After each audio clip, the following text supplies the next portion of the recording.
আসসালামু আলাইকুম। আশা করি সবাই ভালোই আছেন। আজ আপনাদের জন্য রয়েছে ইন্ডাকশনে তৈরি পারফেক্ট পিৎজা রেসিপি। পিৎজার ডো তৈরির জন্য প্রথমে একটি পাত্রে হালকা কুসুম গরম দুধ নিয়ে নেব এবং তাতে ইস্ট এবং চিনি দিয়ে ভালো করে মিশিয়ে 10 মিনিটের জন্য আমি রেখে দেব।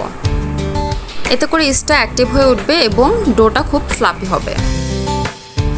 এরপর একটি পাত্রে আমি নিয়ে নেব ময়দা এবং এর সাথে প্রয়োজনীয় পরিমাণ লবণ মিশিয়ে নেব। এরপর এতে চিনি, ইস্ট এবং দুধের মিশ্রণটি দিয়ে আমি ময়দাগুলো বেশ ভালো মতো মুথে নেব। মুথে নেওয়ার সময় প্রয়োজন বোধ করলে আমি এতে পানি যোগ করতে পারি, তবে সেই পানিটিও উষ্ণ গরম হতে হবে। যেহেতু আমার এখানে 2 কাপ ময়দা রয়েছে এবং হাফ কাপ দুধ, তাই আমার এখানে পানির প্রয়োজন হবে, তাই আমি পানি অ্যাড করব। তবে পানি যোগ করার সময় খেয়াল রাখতে হবে যেন ডোটা অতিরিক্ত নরম না হয়ে যায়, আবার একইভাবে যেন বেশি শক্তও না থেকে যায়। এরপর ডোতে সামান্য তেল অ্যাপ্লাই করে আমি এটা 2 ঘন্টার জন্য রেস্টে রেখে দেবো। পিৎজার ডো যত বেশি সময় রেস্টে রাখা যায় এটা তত বেশি ফ্লাফি হয়। এরপর আমি পিৎজার টপিংয়ের জন্য চিকেন প্রিপেয়ার করে নেব এবং এখানে আমি একটি চিকেনের ব্রেস্ট ব্যবহার করেছি, সেটা আমি ছোটো ছোটো টুকরো করে কেটে নিয়েছি এবং এতে আমি খুব সামান্য মশলা দিয়ে আমি আমার পছন্দ মতো চিকেনটা তৈরি করব। চিকেনের মশলা হিসেবে আমি ব্যবহার করেছি আদা, জিরা এবং গোলমরিচের গুঁড়ো, সামান্য লবণ, সয়া সস এবং টমেটো সস।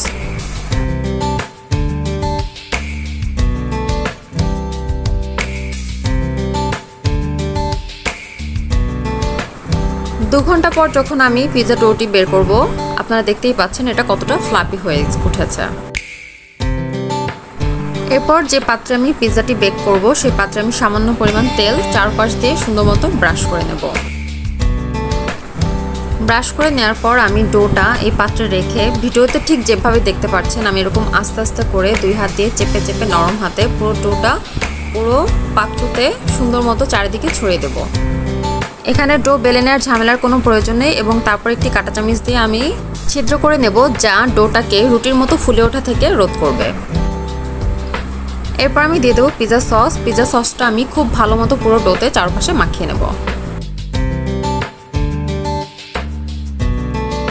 পিৎজা টপিং হিসেবে এখানে আপনি যে কোনো কিছু ব্যবহার করতে পারেন। আমি আমার পছন্দ মতো টপিংস দিয়ে পিৎজাটি সাজিয়ে নিচ্ছি।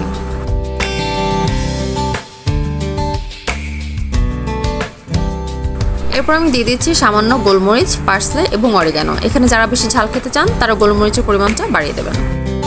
And the last step is to sprinkle so many cheese. এখানে আমি গ্রেটেড পিৎজা মোজারেলা চিজ ব্যবহার করছি, যা রেডিমেড আমি সব থেকে কিনে নিয়ে এসেছি। পিৎজা চিজকে আমি আরও ফ্লেভারফুল করার জন্য এর উপরে আমি ব্যবহার করেছি চিলি ফ্লেক্স, পার্সলে এবং অরিগানো। এরপর একটি ঢাকনা দিয়ে ঢেকে আমি পাত্রটি লো হিটে ইন্ডাকশনে বসিয়ে দেবো।